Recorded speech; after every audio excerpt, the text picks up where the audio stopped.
സന്തോഷമുള്ള എല്ലാവരും കരമത്തിൽ കെട്ടാൻ സ്തോത്രം ചെയ്യാം. ഹല്ലേലൂയ. ഒട്ടും സമയം കളയാതെ പെട്ടെന്ന് ചില ബുള്ളറ്റ് പോയിന്റ്സിൽ കൂടി കടന്നു പോകാൻ ആഗ്രഹിക്കുന്നു. പെട്ടെന്ന് ഈ പരിശുദ്ധാത്മാവുള്ള ബന്ധത്തില് ചിന്തിച്ചപ്പോൾ പലപ്പോഴും ക്രിസ്തു സഭയ്ക്ക് മനസ്സിലാകാത്ത, ക്രിസ്ത്യൻഡത്തിന് മനസ്സിലാകാത്ത ഒരു കാര്യമുണ്ട്. സഭയുടെ വളർച്ചയ്ക്ക് നമ്മുടെ കഴിവോ നമ്മുടെ പാടവങ്ങളോ നമ്മുടേതായിട്ടുള്ള മനോഹാരിതകളോ നാം വരുത്തുന്ന അലങ്കാരങ്ങളോ പകിട്ടുകളോ ഒന്നുമല്ല ഒരു ക്രിസ്തു വിശ്വാസിയുടെ അമേസ്വത്വം ചെയ്യുന്നു ആത്മീക യാത്രയ്ക്ക് അടിസ്ഥാനവും ശക്തിയും എന്ന് പറയുന്നത്. അനേകര് ക്രിസ്തീയ ജീവിതത്തെ മനോഹരമാക്കാൻ ഒത്തിരി ശൈലികൾ അനുകരിക്കാറുണ്ട്. ഇന്ന് ഒരു ട്രെൻഡാണല്ലോ ലോകത്തിൽ മറ്റുള്ളവർ കാണിക്കുന്നതിനെ അനുകരിപ്പാൻ. Everybody want to follow the trend. ക്രിസ്തീയ ജീവിതം ആത്മീയ യാത്ര അനുഗ്രഹിക്കപ്പെടാൻ അടിസ്ഥാനം എന്ന് പറയുന്നത് നിങ്ങളുടെ കയ്യിലെ യാതൊന്നുമല്ല.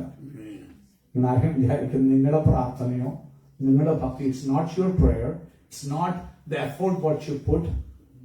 U to understand, I mean a spiritual journey of a believers strength. അത് വളർച്ച എന്ന് പറയുന്നത് അടിസ്ഥാനം എന്ന് പറയുന്ന ഹോളി സ്പിരിറ്റ്. അതിന്റെ ഫൗണ്ടേഷൻ, അതിന്റെ എംപവറിംഗ് കോർത്ത് എന്ന് പറയുന്ന പരിശുദ്ധാത്മാവാണ്.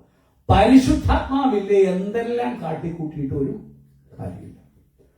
നമുക്കെയും ആരാധിക്കുന്നവരാ ഒരു കാലത്ത് പെന്തക്കോസ്ത് ആരാധനകളിൽ ആത്മസാന്നിധ്യത്തിന് സ്വാതന്ത്ര്യമുണ്ടായിരുന്നു. എന്നാൽ ഇക്കാലങ്ങളിൽ അതില്ലാതെ വരികയാണ് ഒത്തിരി ഇടങ്ങളിൽ. അത് പറയാതിരിക്കാൻ നിവൃത്തിയില്ല. ഇന്ന് സഭയെ ഭരിക്കുന്നത് കമ്മിറ്റിയും പാസ്റ്റർമാരും വ്യക്തികളുമാണ്. എന്നാൽ ആദ്യ നൂറ്റാണ്ടിൽ സഭയെ നയിച്ചിരുന്നത് ആരാന്നറിയാമോ? പരിശുദ്ധാത്മാവ്. പുത്രനായ ക്രിസ്തു ഈ ഭൂമിയിൽ ഉണ്ടായിരുന്നു. നോക്കണം, ഒരു കാര്യം പറയാം. നിങ്ങളുടെ വചനം നമുക്ക് അത്യന്താപേക്ഷമാണ്. This is very core. ഒരു വിശ്വാസം ഈ ബൈബിൾ വായിക്കുന്നതെന്ന് ചോദിച്ചു കഴിഞ്ഞാല് പല ഉപദേശങ്ങളുടെ തിരതല്ലിൽ നമ്മൾ അങ്ങോട്ടും ഇങ്ങോട്ടും ഉലഞ്ഞു പോകാതിരിക്കാൻ ഇത് ആദ്യം മുതൽ അവസാനം വരെ വായിക്കാൻ ഒരു മനസ്സ് വെക്കണം. അല്ലാത്ത എല്ലാവരും ഷാലോ ക്രിസ്ത്യനാണ്. വേറെ ആഴത്തിൽ ഊന്നാത്ത ഒരു ക്രിസ്ത്യാനിയാണ്. കാരണം നിങ്ങൾ പല ഉപദേശങ്ങൾ വരുമ്പോ അത് ശരിയാണോ എന്ന് പറയുകയുള്ളൂ, ഇത് ശരിയാണോ എന്ന് പറയുകയുള്ളൂ.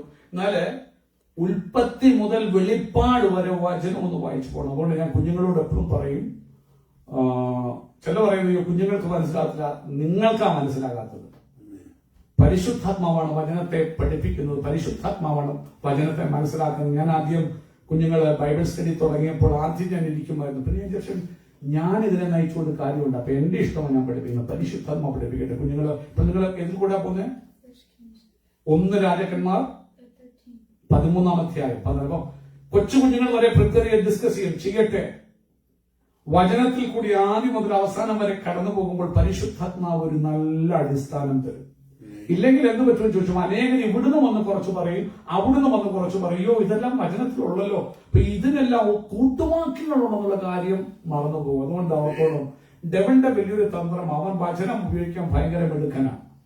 സാത്താൻ താനും വെളിച്ച ദൂതന്റെ വേഷം ധരിക്കുന്നുള്ളൂ. അവൻ വചനം അറിയാം, വചനത്തിൽ വിറക്കുകയും ചെയ്യുന്ന ഒരു വ്യക്തിയാണ്. സോ അവൻ സ്വത്രം ചെയ്യുന്നു. 4 വചനം പറയുന്നത് കേട്ടുകൊണ്ട് നീ അമ്പലം ഓടരുത്. അതുകൊണ്ടാണ് പറയുന്നത് you have to have systematic foundation the word of God. പക്ഷെ വചനം ഉണ്ടെങ്കിലും ആത്മാവ് വ്യാപരിക്കാതെ യാതൊരു കാര്യം. ഈ വചനം എഴുതിയത് ആരാന്നറിയാമോ?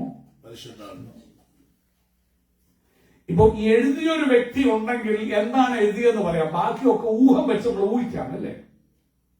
ഇതായിരിക്കും ഒന്ന് ഊഹിക്കാം. പക്ഷെ എഴുതിയ വ്യക്തി ഉണ്ടെങ്കിൽ എഴുതിയ വ്യക്തി പറയും എന്താണ് അതിൽ നിന്ന് അർത്ഥമാക്കുന്നത്. അതുകൊണ്ട് ഇന്ന് രാത്രികാലം പറയണം, കർത്താവേ, ഞാൻ ഏത് PhD എടുത്താലും ഏത് ബൈബിൾ കോളേജിൽ പോയാലും എനിക്ക് വേണ്ടത് കർത്താവേ, എന്റെ ആത്മീക ജീവിതത്തിന്റെ അടിത്തറ, അതിന്റെ ശക്തി എന്ന് പറയുന്നത് holy spirit. Holy spirits foundational and empowering role in every believer's spiritual journey. അതാണ് എന്റെ ചിന്താവിഷയം. അതുകൊണ്ട് എപ്പോഴും വിശ്വാസി കൊതിക്കേണ്ടത് ആത്മാവേ. പണ്ടൊരു പാട്ട് ഞാൻ മത്തോമ ആൾക്കാരുടെ പാടി, ആത്മാവേ വന്നിടുക, വിശുദ്ധാത്മാവേ വന്നിടുക, വിശുദ്ധാത്മാവേ വന്നിടുക. ആത്മാവേ വേഗം അതിപാപങ്ങളാകെ ഓർപ്പിക്കുക. ഞാനായവ ഓർത്തു അലറി കരവതിൻ ആയി തുണച്ചിടുക. ഞാനായവ ഓർത്തു അലറി കരവതിൻ ആയി തുണച്ചിടുക. ഒത്ര മനോഹരമായ ആത്മാവേ വന്നിടുക. കേഫാവിന്റെ കണ്ണുനീര് എപ്പോൾ എന്റെ കണ്ണിൽ നിന്നു. എന്റെ പാപത്തെ ഓർത്ത് ഞാൻ മലറും. സ്വയതൃപ്തിയുടെ ക്രിസ്തീയ ജീവിതത്തിൽ നിന്ന് എപ്പോൾ ഞാൻ തിരിച്ചു വന്ന് എന്റെ ദൈവമേ ചെയ്ത പാപങ്ങൾ ക്ഷമിക്കണമേ, നിന്നെ അറിഞ്ഞിട്ടും നിന്റെ വഴികളെ അറിഞ്ഞിട്ടും ചെയ്തു കൂട്ടിയ കുന്നുപോലെയുള്ള പാപങ്ങൾ. ശുദ്ധപരകസ്യ ഒരു ക്രിസ്തു വിശ്വാസിയുടെ ആത്മീയ യാത്രയുടെ അടിസ്ഥാനം, അതിന്റെ ശക്തി ദുർഗം എന്ന് പറയുന്നത് പരിശുദ്ധാത്മാവ്. അവിടെ ഇന്ന് രാത്രി പറയണം, പരിശുദ്ധാത്മാവേ വരണമേ. ആമേൻ, സ്തോത്രം. എന്തുകൊണ്ട്? ഒന്ന്, പരിശുദ്ധാത്മാവ് പാപത്തെ കുറിച്ച് എന്ത് ചെയ്യും?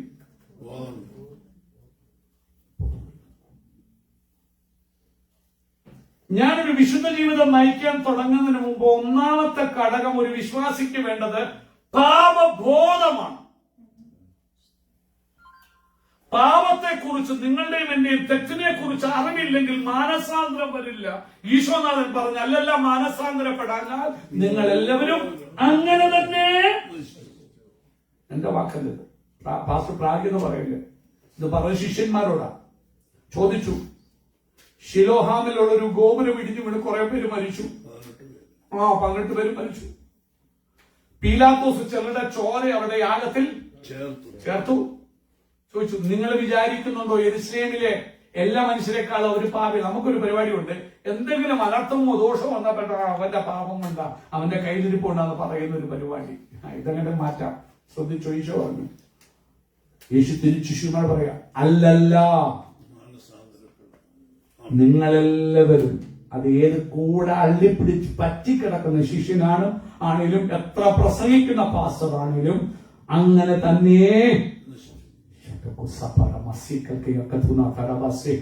അതുകൊണ്ട് ഓർത്തോണം, ഒരു ക്രിസ്തീയ ജീവിത യാത്രയുടെ അടിസ്ഥാനം, ഫൗണ്ടേഷൻ, അടിസ്ഥാന കല്ലും അതിന്റെ ശക്തി ദുർഗം എന്ന് പറയുന്ന പരിശുദ്ധാത്മാവ്. കാരണം എന്താണെന്നറിയാമോ? പരിശുദ്ധാത്മാവ് നമ്മുടെ ജീവിതത്തിന്റെ പാപത്തെ കുറിച്ച് നമുക്ക് എന്ത് വരുത്തും? യേശു ശിഷ്യന്മാരോട് പറയുമ്പോൾ നമുക്കറിയാം, യോഹന്നാൻ സുവിശേഷം, can we take John chapter 16 verse 8? ആമേൻ. ഇംഗ്ലീഷിൽ വായിക്കുന്നുണ്ട്, സ്ക്രീനിലുണ്ട്. When he comes, he will prove the world to be in the wrong about sin and righteousness and judgment. അവൻ വരുമ്പോഴോ, പരിശുദ്ധാത്മാവ് വരുമ്പോൾ എന്ത് ചെയ്യും? പാപത്തെക്കുറിച്ചും നീതിയെക്കുറിച്ചും. എന്തിനാ എനിക്ക് പരിശുദ്ധാത്മാവ്? സ്വയതൃപ്തിയും ഞാൻ വിശുദ്ധ, ഞാൻ നല്ലവെന്ന ചിന്തയിൽ ചമഞ്ഞിരുന്നിട്ട് നിത്യനരകത്തിൽ പോയി വീഴാതെ പാപത്തെ കണ്ടുണർന്ന് കരയാണ്, ആരാധനയ്ക്ക് പൊട്ടിക്കരയാണ്. അത് നമ്മെ സഹായിക്കും. സമയം പെട്ടെന്ന് പറഞ്ഞു വിട്ടാലേ സമയമുള്ളൂ. അടുത്തത്, ഈ പരിശുദ്ധാത്മാവിന്റെ കണ്ണുകളെ തുറക്കും, മാനസാന്തരത്തിന്റെ ആവശ്യകത എനിക്ക് ബോധ്യമാക്കും, എന്നിൽ രൂപാന്തരത്തെ കൊണ്ടുവരും. ഞാൻ കാണിക്കാം. ഇതില്ലേ ഉള്ള കുഴപ്പം. പത്രോസ്ലീഹ തെറ്റ് തിരിച്ചറിഞ്ഞപ്പോൾ അവന് മുമ്പിൽ ഉണ്ടായത് പരിശുദ്ധാത്മാവിനുള്ള കാര്യം. കാരണം നിങ്ങൾക്കറിയാം, അപ്പൻ ചാറി മുക്കി മുറിച്ചു കൊടുത്തപ്പോഴേ യൂദായുടെ ഉള്ളിൽ ആര് കയറിയെന്നാ പറഞ്ഞേ? എന്നാൽ മറ്റു ശിഷ്യന്മാർ യേശുവിന്റെ കൂടെ നിന്നു. ഈ സാത്താൻ കയറിയാൽ ഒരു കാര്യം നിങ്ങൾ കൊണ്ടുവരാത്തൊരു കാര്യമാണ്, റിപ്പന്റൻസ് കൊണ്ടുവരത്തില്ല. You will never feel repentance. അത് ദൈവികമായ റിപ്പന്റൻസ്, വേൾഡ്ലി റിപ്പന്റൻസ് കൊണ്ടുവരും.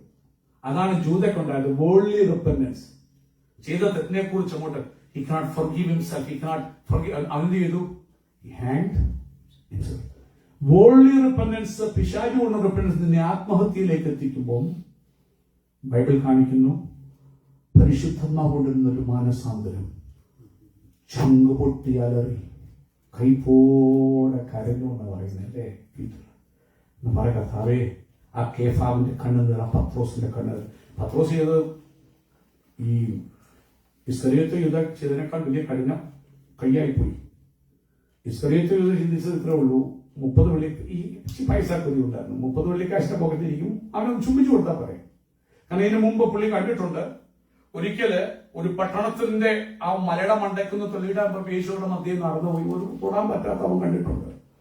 മനുഷ്യരെ ഉയർപ്പിക്കുന്ന കണ്ടിട്ടുണ്ട്. ഈശോയെ തൊടാൻ ആരെക്കൊണ്ടും കഴിയില്ല എന്നൊരു ചിന്തയായിപ്പോയി. അല്ലെങ്കിൽ അവൻ സ്വന്തം പൈസ കിടക്കും, പുള്ളി ആർക്കും ഒന്നും ചെയ്യാൻ പറ്റുന്ന ചിന്തയായിപ്പോയി. അവൻ പക്ഷേ സംഭവിച്ചത് തിരിച്ചാണെന്ന് കണ്ടപ്പോൾ അവനോട് ക്ഷമിക്കാൻ പറ്റില്ല. പത്രോസ് അതല്ല ചെയ്തത്. 3 വട്ടം ആണയിട്ടും പ്രാഗി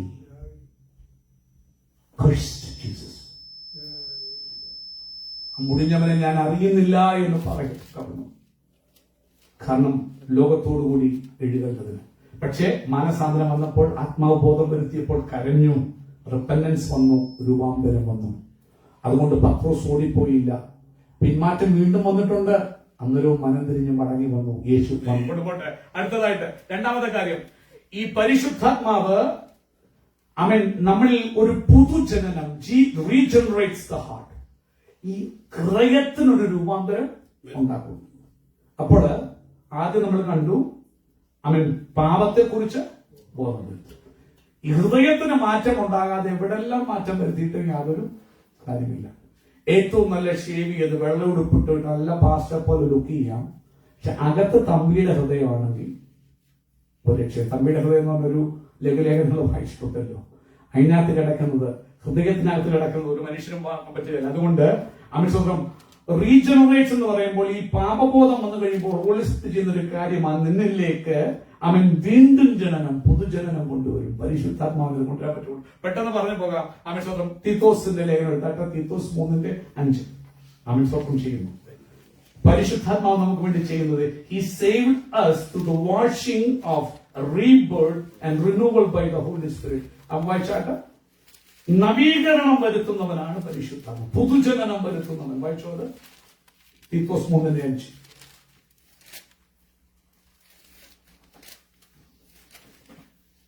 എടുത്തവരെ വായിച്ചാട്ട്.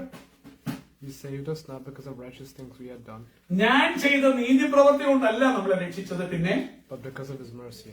അത് തീത്തോസ് ടൈറ്റസ് 3:5 ആണോ? വായിച്ചു അടുത്തത്. But because of His mercy. Because of His mercy, അവന്റെ കരുണ കൊണ്ട് He saved us through the washing എങ്ങനെ? Through the washing of rebirth, വീണ്ടും ജനനം കൊണ്ടും and renewal by the Holy Spirit. Renewal by the Holy Spirit. പരിശുദ്ധാത്മാവ് കൊണ്ടുവരുന്ന കാര്യമാണ് പുതുജനനവും പരിശുദ്ധാത്മാവുള്ള വീണ്ടും ജനനവും. അതുകൊണ്ട് ഒരു കാര്യം ഓർക്കണം, ഒരു വിശുദ്ധ ജീവിതം നയിക്കണമെങ്കിൽ ഒന്ന് ക്രിസ്തുവിൽ പുതുതാകണം. അതുകൊണ്ട് രക്ഷിക്കപ്പെടണം. രക്ഷയിലേക്ക് നിങ്ങളെ നടത്തുന്ന ആരാന്നറിയാമോ? ഹോളി സ്പിരിറ്റ്, പരിശുദ്ധാത്മാവ്. മുമ്പോട്ട് പോയിട്ട് അപ്പോൾ ഓർത്തോണം, പരിശുദ്ധാത്മാവ് ഒന്ന് കുറ്റബോധം വരുത്തുന്നു, പരിശുദ്ധാത്മാവ് തന്നെ പുതുക്കി പണിയുന്നു, പുതുജീവിതം അല്ലെങ്കിൽ വീണ്ടും ജന്മം തരുന്നു. അടുത്തത്, പരിശുദ്ധാത്മാവ് നിന്നെ നീതിയിൽ ജീവിക്കാനായി ശക്തീകരിക്കുന്നു. സ്വന്തം ചെയ്യുന്നു. നമ്മുടെ സ്വന്തം കഴിവുകൊണ്ട് വിശുദ്ധ ജീവിതം നയിപ്പാൻ നമ്മളെ കൊണ്ട് കഴിയത്തില്ല. നമ്മൾ എത്ര ശ്രമിച്ചാലും എപ്പോഴും പരാജയപ്പെടുന്നവരാണ്. we are incapable of living a holy life by ourselves, our own strength. അതുകൊണ്ടാണ് ഗലാത്യ ലേഖനം 5:16 ഇങ്ങനെ പറയുന്നു, ആത്മാവിനെ അനുസരിച്ച് നടപ്പി, എന്നാൽ നിങ്ങൾ ജഡത്തിന്റെ മോഹം നിവർത്തിക്കുകയില്ല. അതുകൊണ്ടാണ് you need the Holy Spirit. Because Holy സ്പിരിറ്റിനോട് കൂടെ നടക്കാതെ ഫ്ലഷിനെ ജയിക്കാനായിട്ട് എന്ത് ചെയ്യത്തില്ല, തലകുത്തി മറിഞ്ഞ നടക്കത്തില്ല. ആത്മാവിനെ അനുസരിച്ച് നടക്കണം. അതുകൊണ്ട് ഓർത്തോണം, പരിശുദ്ധാത്മാവ് എനിക്ക് ആവശ്യം. പരിശുദ്ധാത്മാവ് എനിക്ക് പാപത്തെ അതിജീവിപ്പാൻ, ദൈവത്തിന്റെ ഇഷ്ടത്തിൽ നടക്കാൻ ശക്തി തരുന്നു. അപ്പോൾ നോക്കണം, എന്തിനാ എനിക്ക് പരിശുദ്ധാത്മാവ് ആവശ്യം? കുറ്റബോധം എനിക്ക് തരുന്നു. 2, എനിക്ക് വീണ്ടും ജന്മം തരുന്നു. 3, എന്നെ നീതിയിൽ ജീവിപ്പാനായി ശക്തീകരിക്കുന്നു. അടുത്തത് 4ാമത്തെ കാര്യം, പരിശുദ്ധാത്മാവ് എന്തിനു വേണം? വിശുദ്ധ ജീവിതം നയിപ്പാൻ. പരിശുദ്ധാത്മാവാണ് എന്നിൽ ഫലം, വിശുദ്ധിയുടെ ഫലം പുറപ്പെടുവിക്കുന്നത്. നിങ്ങൾക്കറിയാം, സ്വന്തം ചെയ്യുന്നു. യഥാർത്ഥ വിശുദ്ധി എന്ന് പറയുന്നത് പുറമേയുള്ള ചട്ടക്കൂടുകളിലല്ല. നമ്മളൊക്കെ പുറമേയുള്ള ചട്ടക്കൂട്, വെള്ള കണ്ടാൽ ഒക്കെ വിശുദ്ധി, മീശ എടുത്താൽ എന്താണ് വിശുദ്ധി? സ്വന്തം ചെയ്യുന്നു. ഇല്ലേ, നമ്മള് പ്രത്യേക രീതിയിൽ പോയാൽ അത് ലീഗലിസം. ഇന്ന് രാത്രികൾ പുറമേയുള്ളതല്ല കർത്താവ് നോക്കുന്നത്, അകമയുള്ള രൂപാന്തരമാണ്. ഈ അകമയുള്ള രൂപാന്തരത്തിന് ആർക്കെ പറ്റത്തുള്ളൂ എന്നറിയാമോ? പരിശുദ്ധാത്മാവ്. അതുകൊണ്ട് ഗലാത്യ ലേഖനത്തില് 5:22 മുതൽ അല്ലെങ്കിൽ 19 മുതൽ വായിക്കുമ്പോൾ ജഡത്തിന്റെ പ്രവൃത്തിയെ കാണാം, പിന്നെ ആത്മാവിന്റെ ഫലത്തെ കാണാം. ഈ ആത്മാവിന് മാത്രമേ ആത്മഫലമുള്ള ജീവിതം നയിപ്പാൻ നമ്മെ സഹായിക്കാൻ പറ്റുള്ളൂ. അന്ന് വായിച്ചാട്ടെ, what are all the fruit of the spirit? Reuben എടുത്ത അന്ന് വായിക്കാം, Galatians 5:22-23. But the fruit of the Spirit is But fruits അല്ല, fruit. fruit of the Spirit is love, Fruit of the spirit. If spirit വന്നാൽ you will have all these characteristics in your life. is love, Love, സ്നേഹമുണ്ടാകും. joy, സന്തോഷം, joy. 3. peace, സമാധാനം, long suffering, ദീർഘക്ഷമ. gentleness, ആമേൻ. സ്വന്തം സൗമ്യത. goodness, ആമേൻ. പരോപകാരം, faith, വിശ്വസ്തത. meekness, ആമേൻ. സൗമ്യത. temperance. ആമേൻ. ഇന്ദ്രിയ ജയം. Temperance. Against such there is no law. Temperance അല്ലെ സെൽഫ് കൺട്രോൾ. നോക്കണം, ആത്മാവിന്റെ ഫലം അതൊക്കെ. ഫലങ്ങളല്ല, ഫലം. ഹോളി സ്പിരിറ്റ് വന്നാൽ ഇന്ന് ഇത് നമുക്ക് ലാക്കിംഗ് എന്നെങ്കിൽ പലർക്കും നമുക്കൊക്കെ ഇത് ലാക്കാൻ പറയും, എനിക്ക് ഏറ്റവും കൂടുതൽ ഹോളി സ്പിരിറ്റ് വേണം കർത്താവേ. സന്തോഷമില്ലാത്തിടങ്ങളിൽ സന്തോഷിപ്പാൻ, സമാധാനം പോയിപ്പോകുന്ന സമാധാനം പ്രാപിക്കാൻ, എന്നെ കൊണ്ട് ലോകത്തിന്റെ ജഡത്തിന്റെ മോഹം എന്നെ കോൺട്ര ചെയ്യുമ്പോൾ അതിന്മേല് സെൽഫ് കൺട്രോൾ ചെയ്യപ്പെടുത്താൻ. ഹല്ലേലൂയ. ഒത്തിരി തുറകൾ സമയമില്ല, ഇനി വിവരിക്കാൻ വിടുക. 5ാമത്തെ കാര്യം, പരിശുദ്ധാത്മാവ് നമ്മെ പഠിപ്പിക്കുന്നു. എന്തിനായി പരിശുദ്ധാത്മാവേണ്ടത്? അത് നമ്മെ നയിക്കുന്നു, പഠിപ്പിക്കുന്നു. Holy Spirit leads us into truth and helps us discern God's will. ദൈവത്തിന്റെ ഇഷ്ടം തിരിച്ചറിയാൻ എന്നെ സഹായിക്കുന്ന പ്രവാചകനല്ല, പ്രവാചകന്മാരെ തേടി പോകുന്ന ഒത്തിരി പേരെ സൂക്ഷിക്കണം. കണിയാന്റെ പുറകെ പോകുന്ന പോലെ പോകുന്ന അപകടമാണ്. God did not call you to run like that. He has given you the Holy Spirit, the word of God. നോക്കണം, Romans 8:14 ഒന്ന് വായിച്ചാട്ടെ. For those who are led by the Spirit, they are called the children of God. ആത്മാവാൽ നയിക്കപ്പെടുന്നവര് ദൈവമക്കൾ. ആരാ ദൈവമക്കള്? Holy Spirit നയിക്കുന്നവർ. So Holy Spirit goes front and leads. അതല്ല, ജഡം നയിക്കുന്നവരൊന്നും ദൈവത്തിന്റെ മക്കളല്ല. എന്തിന്? ആത്മാവിനെ വേണം. ആത്മാവില്ലെങ്കിൽ ഞാൻ ദൈവത്തിന്റെ മകൻ, മകൾ അല്ല. ആത്മാവ് നയിക്കാത്തവരാരും ദൈവത്തിന്റെ മക്കളല്ല. ശ്രദ്ധിച്ചോളൂ. രക്ഷിക്കപ്പെട്ടാൽ സ്നാനപ്പെട്ടിട്ടൊന്നും കാര്യമില്ല. നിന്നെ നയിക്കുന്നത് ഹോളി സ്പിരിറ്റ് അല്ലെങ്കിൽ ഒരു പാസ്റ്റർ നയിക്കുന്നെങ്കിൽ you are not a child of God. Not me saying. ഒന്ന് വായിച്ചേ, 8:14 എന്തോ മലയാളത്തിൽ പറയുന്നേ. ദൈവാത്മാവ് നടത്തുന്നവർ ഏവരും ദൈവത്തിന്റെ മക്കളാകുന്നു. ആരാണ് ദൈവത്തിന്റെ മക്കൾ? പാസ്റ്റർ നടത്തുന്നവരാണോ ദൈവത്തിന്റെ മക്കൾ? പോവും. ദൈവത്തിന്റെ ആത്മാവ് നടത്തണം. ഞാൻ എപ്പോഴും പറയും, ഒരു പാസ്റ്റർ, ഞാനിപ്പോൾ പറയും, ഞാൻ നാട്ടിൽ പോകുമ്പോൾ ഏറ്റവും നല്ല ആരാധന നടക്കണേ. കാരണം പറയണം, ഒരു പാസ്റ്ററുമല്ല സഭയിലെ നട്ടല്ലേ, ഹോളി സ്പിരിറ്റ് കർത്താവ്. ഞാൻ എന്റെ സഭയെ പണിയും പാതാളഗോപുരം തന്നെ അങ്ങോട്ട് പോയിട്ട്. അതുകൊണ്ട് യോഹന്നാൻ സുവിശേഷം 14:24 പറയുക, ഈ പരിശുദ്ധാത്മാവ് വരുമ്പോൾ നിങ്ങളെ സകല സത്യത്തിലും അങ്ങോട്ട് പോയിട്ട്. അപ്പോൾ അവൻ നമ്മെ നയിക്കുന്നു, നമ്മെ പഠിപ്പിക്കുന്നു. ഇനി പരിശുദ്ധാത്മാവ് വിശുദ്ധീകരിക്കുന്നു. ഹോളിനെസ് ആണ് നമ്മുടെ വിഷയം. എങ്ങനെ ഹോളിനെസ് പ്രാപിക്കാൻ? ഞാനല്ല വിശുദ്ധീകരിച്ച് നമ്മൾ ശ്രമിക്കും തോറും നമ്മൾ മെസ്സപ്പാക്കും. പരിശുദ്ധാത്മാവ് നമ്മെ എന്ത് ചെയ്യുന്നറിയാമോ? ഒന്ന് വായിച്ച 2 തെസ്സലോനിക്കർ 2:13 ഒന്ന് വായിക്കാമോ? Sanctification is an ongoing process. ഒരു ദിവസമല്ല, തുടർമാനം നടക്കുന്ന ഒരു പ്രക്രിയയാണ്. നമ്മെ വിശുദ്ധിയിലേക്ക് നയിക്കുന്ന പരിശുദ്ധാത്മാവ്. പറഞ്ഞോ, 2 Thessalonians 2:13. വായിച്ചോ, ഇംഗ്ലീഷ് വായിച്ചോ. But we ought always to thank God for you, brothers and sisters, loved by the Lord, because God chose you as the first fruits to be saved through the sanctifying work of the Spirit. എങ്ങനെയാണ് രക്ഷിക്കപ്പെടുന്നത്? പരിശുദ്ധാത്മാവിന്റെ sanctifying work, പരിശുദ്ധാത്മാവിന്റെ വിശുദ്ധീകരണ പ്രവൃത്തി. അതുകൊണ്ടാണ് പരിശുദ്ധാത്മാവ് വേണ്ടത്. ചുമ്മാ സൈത്യപൂർവ്വം പൊട്ടിക്കൊണ്ട് നടക്കത്തില്ല.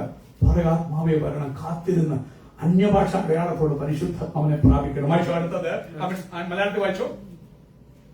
ദൈവം നിങ്ങളെ ആദ്യം മുതൽ ആ ആത്മാവിന്റെ വിശുദ്ധീകരണത്തിലും എങ്ങനെ ആത്മാവിന്റെ വിശുദ്ധീകരണം. അപ്പൊ വിശുദ്ധീകരണത്തിൽ നടത്തുന്ന ആരാ?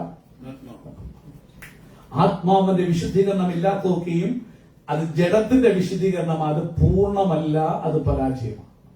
അത് ലീഗലിസമാ, പുറമേ ഉള്ളതാ. പുറമേയുള്ള ശവക്കളറെ പെയിന്റ് അടിച്ചിട്ട് കാര്യമില്ല, അകത്ത് കിടക്കുന്നത്.